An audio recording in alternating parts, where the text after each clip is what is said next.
Duplicate ఈరోజు కొన్ని 60,000 కంటే ఎక్కువైన సంఘాలు వచ్చేసినాయి.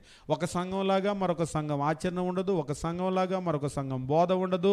అన్ని విషయాల్లో ఎన్ని విషయాల్లో వ్యత్యాసాలు ఉన్నాయో అన్ని విషయాల్లో వ్యత్యాసాలు ఉన్నాయి. కానీ క్రైస్తవులందరూ ఒక భ్రమలో ముందుకెళ్ళిపోతున్నారు. ఎక్కడికి వెళ్ళినా బైబిలే చెప్పేదాన్ని, ఎక్కడికి వెళ్ళినా బైబిలే, కాకపోతే బైబిల్ని మార్చి చెప్తూ ఉంటారు.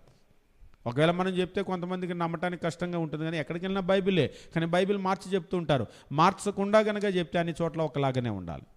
కాబట్టి పాపం నుంచి అన్లాక్ అవ్వాలి అంటే మళ్ళొకసారి 17వ వచనం కనుక మనం గమనించినట్లయితే దేవుని వాక్యం రీతిగా చెప్తూ ఉంటాడు, మీరు పాపమునకు దాసులై ఉంటారు కానీ ఏ ఉపదేశ క్రమానికి మీరు అప్పగింపబడితురో, ఏ ఉపదేశ క్రమానికి మీరు అప్పగించబడితురో దానికి హృదయపూర్వకంగా లోబడిన వారే పాపం నుంచి విమోచించబడి నీతికి దాసులైతే ఇందుకు దేవునికి స్తోత్రము. క్రీస్తు ప్రభు వెళ్తూ ఆ అన్లాక్ చేసేటువంటి బోధను పేతురుకు అప్పగించి వెళ్ళాడు. ఆ తాళం పేతురుకి ఇచ్చాడు. ఆ పేతురు